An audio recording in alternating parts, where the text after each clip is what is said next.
Olá, nosso grupo foi responsável pelas alterações cromossômicas numéricas e estruturais, com os discentes Aissa Caltrin Golda, Ana Beatriz Mota Guedes, Daniela Almeida Abreu, Isabela Soares Gomes, Matheus Felipe Alves Rodrigues e Thaís Emanuele Barros Soares, com o orientador professor Marcos Vinícius, da disciplina de Embriologia. Agora nós vamos falar da introdução. As aberrações numéricas dos cromossomos geralmente resultam da não disjunção, ou seja, de um erro na divisão celular. A não disjunção pode ocorrer durante a gametogênese materna e paterna. Os cromossomos nas células somáticas, elas geralmente são pareados e chamados de cromossomos homólogos, porque eles vão ficar em pares. Os seres humanos normais do sexo feminino e do masculino têm 22 pares de cromossomos autossômicos e mais o cromossomo sexual, que pode ser X ou Y. No caso de pessoas que têm alguns tipos de síndrome, vai ocorrer uma adição de um cromossomo ou outras alterações. Nos distúrbios da meiose durante a gametogênese, tais como a não disjunção, resultam na formação de gametas anormais cromossomicamente. Se envolvidos na fecundação, esses gametas que vai possuir anomalias, cromossomos a mais, por exemplo, eles vão gerar gametas com anormalidades e futuros embriões também com anormalidades. Agora eu vou falar sobre os glossários de termos teratológicos. O defeito congênito é uma anormalidade estrutural de qualquer tipo, mas nem todas as variações de desenvolvimento constituem defeitos ou anomalias. As malformações vão existir 4 tipos de defeitos congênitos clinicamente significativos, que vai ser a malformação, a perturbação, a deformação e a displasia. Outros termos que são descritos também é o defeito do campo politópico, que é um padrão de defeitos derivados da perturbação de um único campo no desenvolvimento. Uma sequência é um padrão de múltiplos defeitos derivados de um único defeito estrutural ou de um fator mecânico.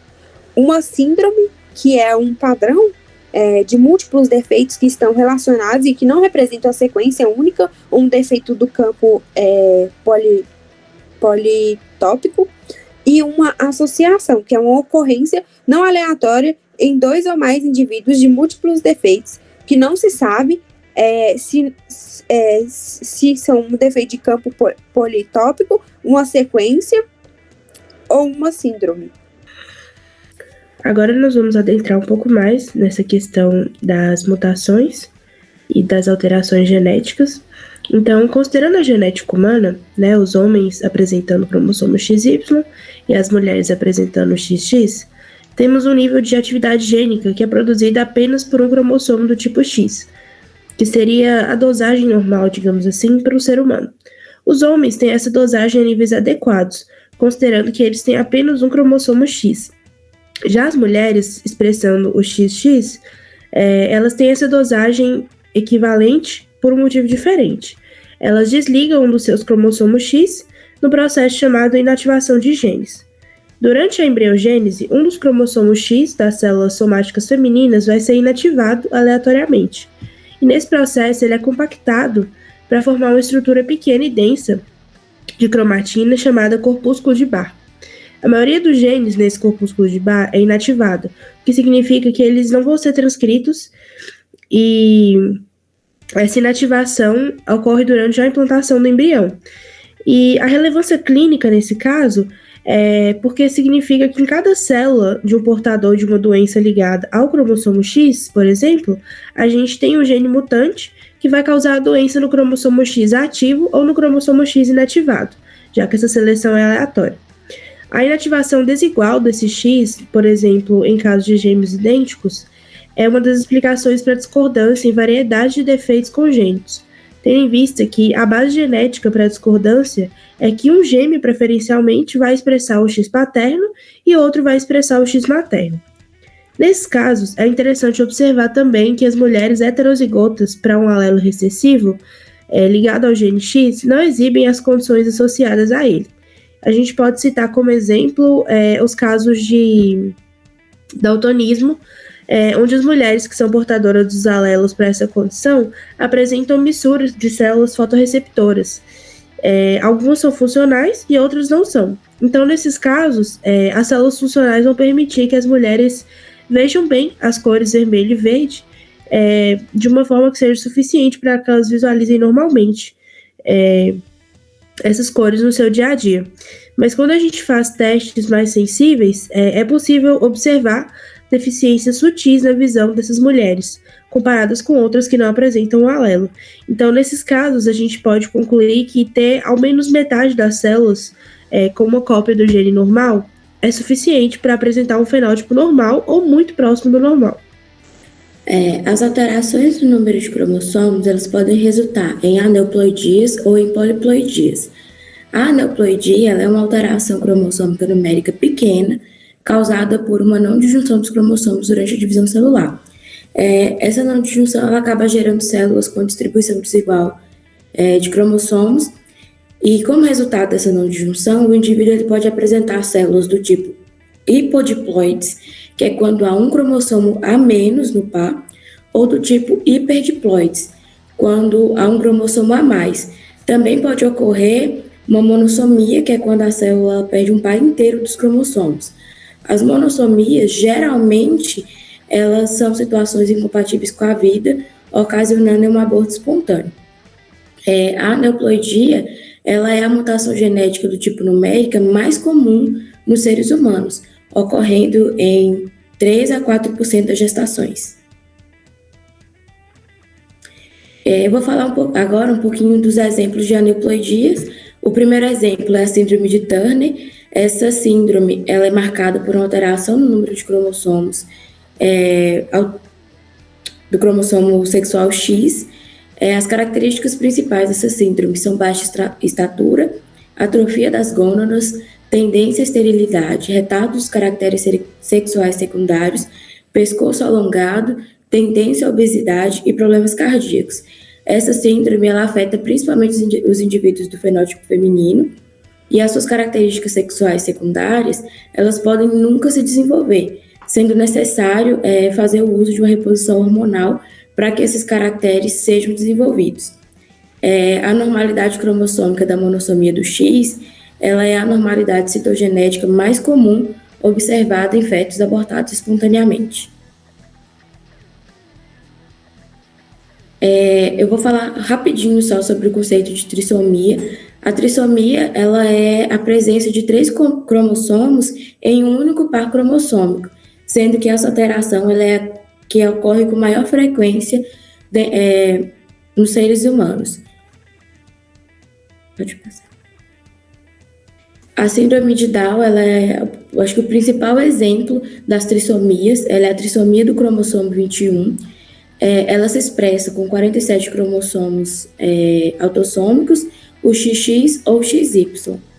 As características principais são olhos oblíquos, prega palmar única, hipotonia, doença cardíaca congênita, deficiência mental, tendência a ganho de peso e baixa estatura. Sua incidência está muito relacionada à idade materna na gestação.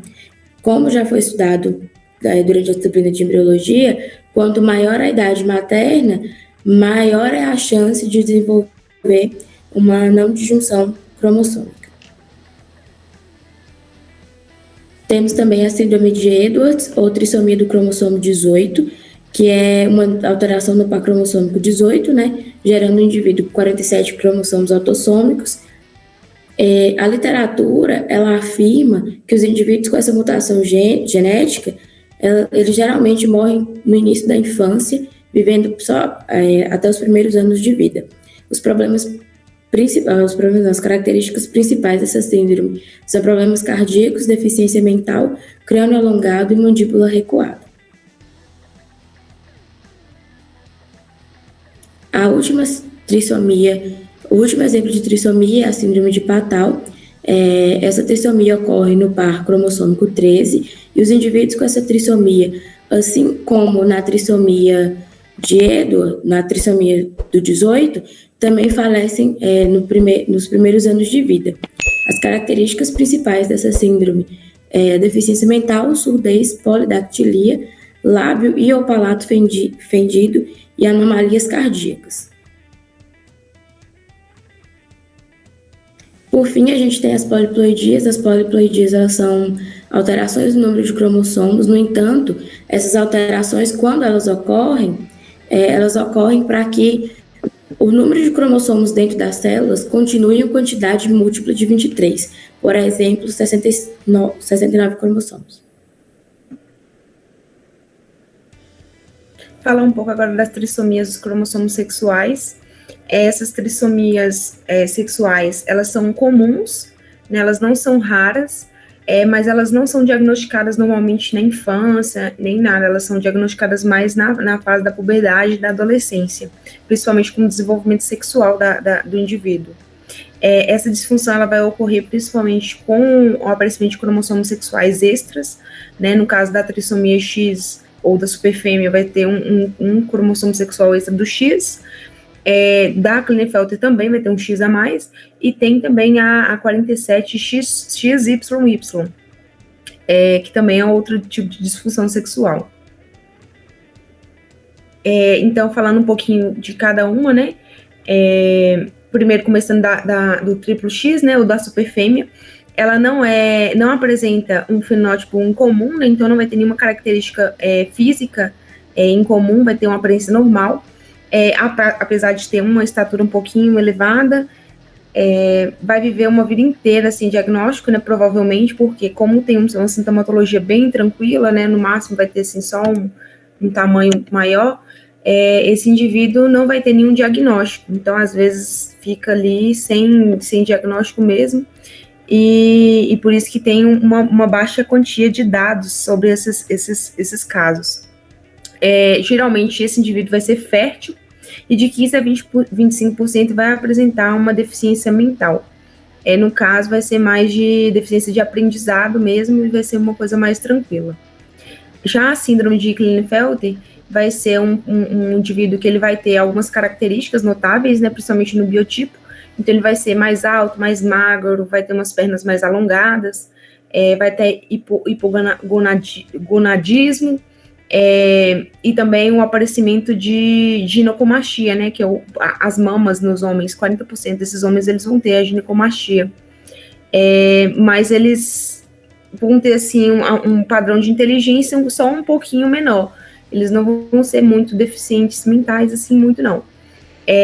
Em questão de fertilidade, né, tem um grande número de indivíduos que eles vão ter a infertilidade. Já a síndrome do 47XYY, ele vai ter um aspecto normal, né, igual o da superfêmea. Ele vai ter também, né, o padrão de ser um pouco mais alto, e algumas literaturas, elas não abordam mais essa questão do comportamento agressivo. Falam que não tem muito a ver essa questão cromossômica com a agressão, né, que antigamente eles até alinhavam de que psicopatas, serial killers, eles teriam essa síndrome, né, do XYY por conta da agressividade. Só que as literaturas mais atuais, elas já derrubam, né, esse questionamento. Mais um pouquinho das trissomias sexuais, a gente vai ter diversos tipos, né? A gente vai ter a tetrassomia e a pentassomia. No caso, a tetra vai ser de 4, né? 4 cromossomos sexuais, ao invés de apenas 2, e a penta vai ser 5. Então, quanto mais apresenta cromossomos sexuais a mais chance desse indivíduo ter um grau de dimorfismo, de desenvolvimento sexual anormal, desenvolvimento mental anormal, principalmente do cromossomo X excedente. Já o mosaicismo, ele vai ser uma linhagem genética deturpada. Então, o mesmo indivíduo, ele pode ser que ele tenha, em uma linha genética, 2 ou mais genótipos diferentes, uma constituição genética bem diferente. Então, mosaicismo, no caso, remete ao mosaico, né? Então, vai ter é como se tivesse várias DNAs diferentes no mesmo indivíduo, que podem ou não apresentar algum sintoma relevante sobre isso. Normalmente, eles continuam num padrão normal. Não muda muito. Já a triploidia e a tetraploidia, a triploidia, no caso, vai ser de 3 ou mais conjuntos haploides, então eles vão ter 69 cromossomos, e a tetra vai ser de 46 para 92 cromossomos, né? Então ele vai ter a duplicação no caso dos diploides ao invés dos haploides. E normalmente esses indivíduos que têm essa triploidia e tetraploidia, eles são abortados desde bem cedo, assim, bem no primeiro, segundo trimestre da gestação, porque eles realmente não conseguem desenvolver devidamente. Agora eu vou falar um pouco sobre as anormalidades cromossômicas estruturais. A maioria dessas anormalidades resulta de uma ruptura do cromossomo, seguida por reconstituição ou combinação anormal. Essa ruptura ela pode ser induzida por fatores ambientais, como radiação, infecções virais, drogas e compostos químicos. E o tipo de anormalidade resultante vai depender do que acontece com os pedaços do cromossomo que vai ser rompido. Essas alterações podem ser danosas ao indivíduo, influenciando a formação do fenótipo. Normalmente, as alterações cromossômicas estruturais acontecem por erros no processo de meiose. As únicas aberrações da estrutura cromossômica que provavelmente são transmitidas por um dos pais para o embrião são os rearranjos estruturais, como inversão e translocação. Em geral, as anormalidades estruturais de cromossomos ocorrem aproximadamente 1 a cada 375 recém-nascidos. Nessa imagem, a gente consegue ilustrar algumas dessas anormalidades. Esse é um diagrama, de anormalidades cromossômicas estruturais. Na letra A, a gente tem a translocação recíproca, lá em cima no canto esquerdo. Na letra B, temos deleção terminal. Na letra C, cromossomo em anel. Na letra D, duplicação. Na letra E, inversão paracêntrica. Na letra F, isocromossomos. E por fim, em G, a gente tem a translocação robertsoniana. As setas indicam como são produzidas as anormalidades estruturais e nós vamos falar um pouco sobre cada uma delas.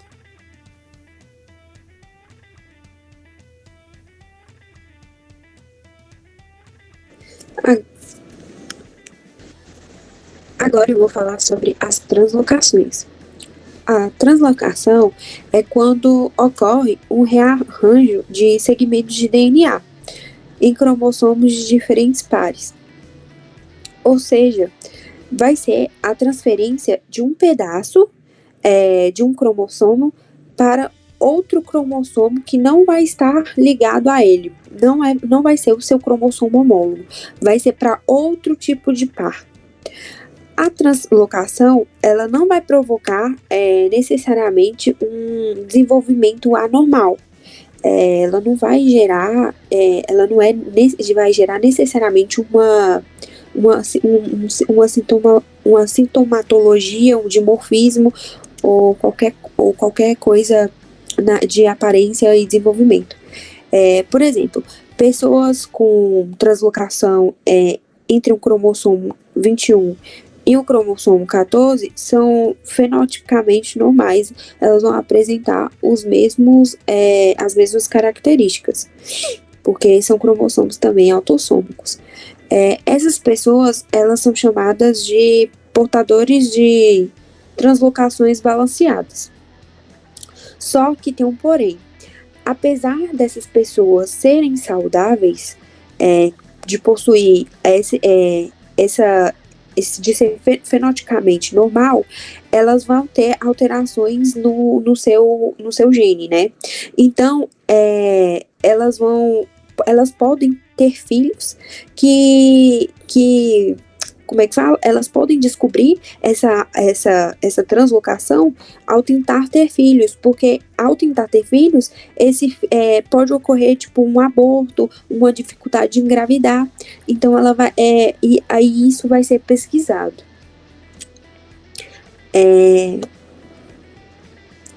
Não, Dani, volta. A translocação ela não provoca necessariamente. Não, eu já coloquei isso. Eu já falei disso. Pode passar. Agora. Elas possuem uma tendência, independente da idade, de produzir células germinativas com anormalidade de translocação cromossômica. No caso das pacientes que têm a translocação balanceada. Entre 3 e 4% das crianças com síndrome de Down apresentam trissomias de translocação. O cromossomo 21 adicional, ele vai estar fixado a outro cromossomo. Ele não vai, tipo assim, como se fosse um cromossomo a mais. Vai ter esse cromossomo a mais, mas ele não vai ser visível, porque ele vai estar, um pedaço dele vai estar fixado a outro tipo de cromossomo. No desenvolvimento embrionário, o mais comum é que as translocações afetem os cromossomos 13 e 14. No caso da deleção, o cromossomo ele vai ser rompido. A parte dele pode ser perdida e vai haver uma perda de material genético, porque grande parte dessa parte do gene ela vai ser perdida e vai... não, tira isso, espera.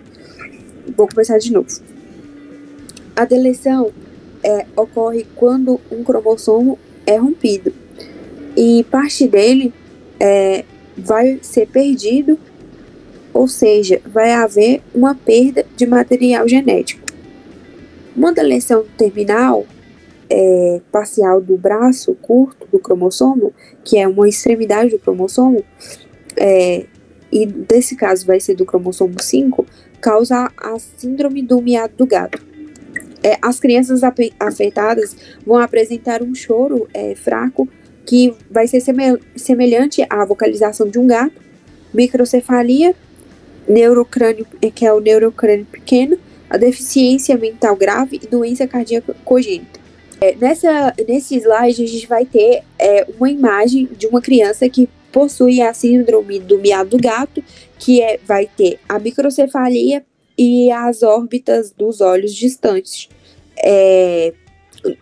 Na imagem do lado a gente vai ter a imagem de cariótipo, que mostra a deleção terminal do braço curto, né, de uma das extremidades do cromossomo, do cromossomo 5 no caso, e a seta indica o local de deleção. Pode passar.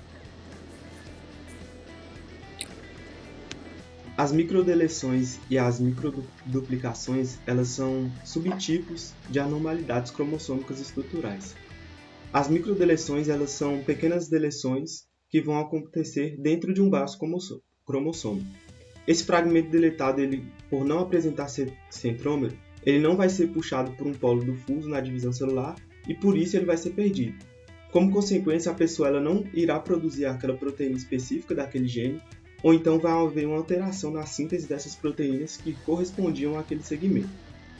As síndromes de microdeleção, elas vão se diferenciar um pouco das síndromes de deleção cromossômica, pelo fato das síndromes de deleção cromossômica normalmente serem visíveis à cariotipagem por causa da sua maior dimensão.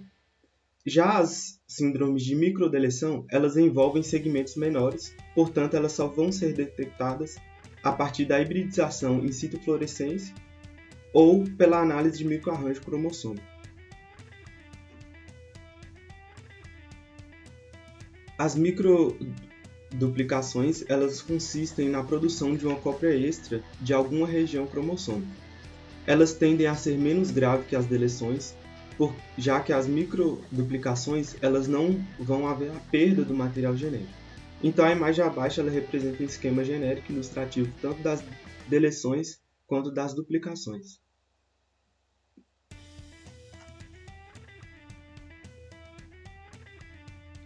As síndromes de genes contíguos são distúrbios de microduplicação ou microdeleção que atingem vários genes contíguos. Esses genes contíguos são genes que não são relacionados, mas são localizados próximos no mesmo cromossomo, resultando um fenótipo complexo. Entre essas doenças, as principais e as que se mais destacam são a síndrome de Prader-Willi, a de Angelman e a de Beckwith-Wildman. A síndrome de Prader-Willi é uma síndrome que decorre da microdeleção da banda Q12 ao longo do braço do cromossomo 15. Em 70% dos casos dessa síndrome, a deleção do cromossomo 15 ela é proveniente do pai. As características mais comuns das pessoas que possuem essa síndrome são a hipotomia, o hipogonadismo, a obesidade extrema com hiperfagia, face distinta, a estatura baixa, mãos e pés pequenos, retardo leve no desenvolvimento e déficit no aprendizado devido à sua deficiência mental leve.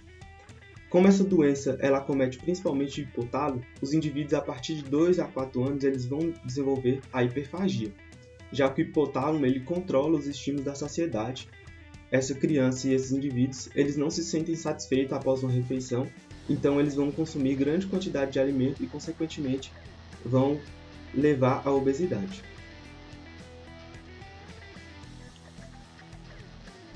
A síndrome de Angelman também é decorrente da microdeleção do braço do cromossomo 15. A característica dessa doença é a microcefalia, a macrosomia, a ataxia, o riso excessivo, crises epiléticas, deficiência mental, movimentos atáxicos, ou seja, incoordenados, tanto dos membros quanto dos troncos. O estrabismo também é muito frequente. Se a deleção for observada na mãe, ocorrerá a síndrome de Angelman. Se for transmitida pelo pai, a criança exibirá o fenótipo do Prader-Willi. A síndrome de Beckwith-Wildman ela é causada por microduplicações no braço do cromossomo 11. Ela é classificada como uma síndrome do supercrescimento, o que significa que esses bebês que são afetados eles vão ser maiores do que o normal, ou seja, a marossomia. O crescimento anormal do corpo, a macrosomia, da língua, a macroglossia, anomalia das orelhas, visceromegalias, tumores embrionários, defeitos congênitos da parede abdominal, anomalias adrenocorticais e renais e outros dimorfismos. O crescimento anormal ele também pode se manifestar como hemihiperplasia e ou também a macroglossia, levando à dificuldade tanto da alimentação, da fala e raramente à apneia do sono. Algumas crianças com essa condição elas vão nascer com abertura na parede do abdômen, que permite que os órgãos abdominais se projetem através do umbigo. Outros defeitos da parede abdominal são a bolsa maciça ao redor do umbigo, ou a hérnia umbilical, que também são muito comuns na síndrome de Beckwith. Falando um pouco da citogenética molecular, os métodos de fusão entre a citogenética clássica e a tecnologia do DNA, eles facilitam e também facilitaram as definições precisas de várias anormalidades cromossômicas quanto à sua localização e origem, incluindo algumas translocações não equilibradas, alguns cromossomos acessórios ou marcadores e também permitiu o mapeamento genético. A hibridização in situ fluorescente, como foi citada inicialmente, ela é uma abordagem de identificação cromossômica na qual sondas de DNA específicas para um cromossomo elas vão se aderir às regiões complementares localizadas nesses cromossomos específicos. Assim, ela vai permitir uma melhor identificação da localização e do número dos cromossomos em esfregaços durante a metáfase ou durante a fase de intérfase. Já a hibridização genômica ela é usada para detectar e também mapear alterações específicas da região do genoma. Então, agora eu vou estar falando um pouco sobre as duplicações. Então, elas são algumas normalidades que são representadas como uma parte de um cromossomo duplicado em um cromossomo. Então, ele pode ser fixado a um cromossomo ou como um fragmento separado. Então, nas duplicações, normalmente são menos nocivas, pois não existe perda de material genético. Então, logo, elas são mais comuns que as deleções. Então, contudo, o fenótipo geralmente inclui um comprometimento mental ou defeitos congênitos, e a duplicação pode envolver parte de um gene, todo o gene ou uma série de genes. Então, como na imagem, tratada aqui ao lado, pode-se analisar que uma parte do cromossomo, a parte representada pela letra B, foi duplicada.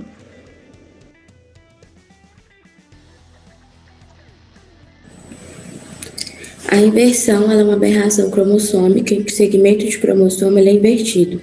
Essa mutação ela pode ser do tipo paracêntrica, quando ela ocorre em uma única cromátide, ou pericêntrica, quando ela envolve as duas cromátides, e também o centrômero. Os portadores de inversões pericêntricas, eles correm o risco de ter descendentes com defeitos congênitos devido ao cruzamento desigual e também da segregação inadequada na meiose. Então, falando um pouco sobre os isocromossomos, eles são produzidos quando o centrômero sofre divisão transversal em vez da divisão longitudinal. Então, vai criar um cromossomo onde um braço vai estar ausente e o outro braço vai estar duplicado. Então, essa anormalidade é mais comum do cromossomo X. E um dos mecanismos da formação dos isocromossomos é que pode ocorrer ocasionalmente na divisão celular, quando, como eu disse anteriormente, se divide transversalmente, não no sentido longitudinal, no qual normalmente as cromátides se separam. Então, como resultado, uma célula filha vai receber um cromossomo, que é constituído por 2 braços mais curtos, enquanto a outra vai receber um cromossomo formado por 2 braços mais longos, como está representado aqui na figura ao lado, onde a primeira está com os braços mais curtos e a terceira está com os braços mais longos. E, por exemplo, uma pessoa com essa aberração, geralmente ela apresenta baixa estatura e outros estigmas, que são evidências visíveis da doença da síndrome de Turner. Então, essas características elas são relacionadas com a perda de um braço de um cromossomo X. Essas foram as nossas referências. E obrigada pela atenção.